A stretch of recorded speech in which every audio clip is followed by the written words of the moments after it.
চাকরি থেকে গত ২০ বছরে অবসরপ্রাপ্ত ১৫ জন কর্মকর্তা কর্মচারীকে বিদায় সংবর্ধনা ও সম্মাননা দিয়েছে হবিগঞ্জ পৌরসভা। রোববার দুপুরে হবিগঞ্জ পৌরসভার সভাকক্ষে মেয়র আতাউর রহমান সেলিমের সভাপতিত্বে বিদায় সংবর্ধনা ও সম্মাননা সভা অনুষ্ঠিত হয়। সভায় প্রধান অতিথি হিসেবে উপস্থিত ছিলেন হবিগঞ্জ স্থানীয় সরকার উপপরিচালক প্রবাংশু সোমমোহন। প্রধান অতিথি প্রবাংশু সোমমোহন বলেন, হবিগঞ্জ শহরে যানজট জলাবদ্ধতা নিরসনে আমরা সবাই সহযোগিতা করলে মেয়রের কাজটি অনেক সহজ হয়ে যায়। তিনি বলেন, আমরা সবাই আন্তরিকভাবে সহযোগিতা করলে সড়কে যানজট থাকবে না। সভাপতির বক্তব্যে মেয়র আতাউর রহমান সেলিম বলেন, আমরা জলাবদ্ধতা নিরসনে খাল খনন সহ বিভিন্ন পদক্ষেপ নিয়েছি। শহরকে যানজট মুক্ত করতে অবিরাম কাজ করে যাচ্ছি।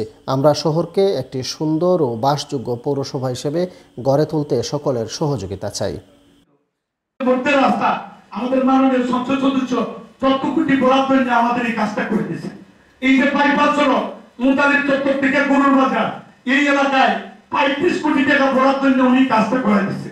আমাদের বাকি যে উন্নয়নের কাজ আমরা চেষ্টা করতেছি আমাদের পৌরসভার জায়গা ব্লক করার জন্য আপনারা সহযোগিতা করবেন, নির্মাণ আইন জনসাধারণের মানার জন্য সাহায্য করবেন। ব্রেক পুরাপুরির কাজ অব্যাহত রাখছি এবং ময়লার গাড়িতে যেন আমরা ময়লা দেই, শহরকে পরিচ্ছন্ন রাখা আমাদের সকলের দায়িত্ব।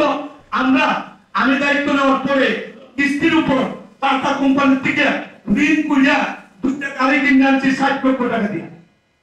না মিথ্যা কথা কাউন্সিলর সাহেবরা, ৬০ লক্ষ টাকা যে কিস্তির উপরে আমি 2টা গাড়ি কিনে নিয়ে আসছি।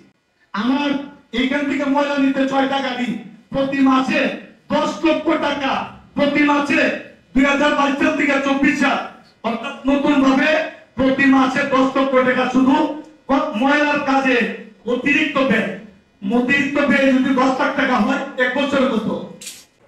সভায় বক্তব্য রাখেন বৃন্দাবন কলেজের সাবেক অধ্যক্ষ ইলিয়াস বক্ত চৌধুরী জালাল, হবিগঞ্জ মোটর মালিক গ্রুপের সভাপতি মোহাম্মদ ফজলুর রহমান, প্রতিদিনের বাণীর সম্পাদক মোহাম্মদ শাবান মিয়া, হবিগঞ্জ সমাচার পত্রিকার সম্পাদক গোলাম মোস্তফা রফিক, হবিগঞ্জ প্রেসক্লাবের সাবেক সভাপতি হারুনুর রশিদ চৌধুরী, হবিগঞ্জ মোটর মালিক গ্রুপের সাধারণ সম্পাদক শঙ্খ শুভ্র রায় সহ আরও অনেকে। অনুষ্ঠান পরিচালনা করেন পৌর নির্বাহী কর্মকর্তা মোহাম্মদ জাভেদ ইকবাল চৌধুরী। সবশেষ সম্মাননাপ্রাপ্ত ব্যক্তিদের হাতে সম্মাননা ক্রেস্ট ও উপহার সামগ্রী তুলে দেন অতিথিবৃন্দ। এছাড়া রাজনগর কবরস্থানের সৌন্দর্যবর্ধন কাজে বিশেষ অবদান রাখায় বাড়ি ফাউন্ডেশনকে সম্মাননা স্মারক ও ক্রেস্ট দেয়া হয়। সম্মাননা স্মারক ও ক্রেস্ট গ্রহণ করেন ফাউন্ডেশনের নির্বাহী পরিচালক আজিজুল বারী শাহী।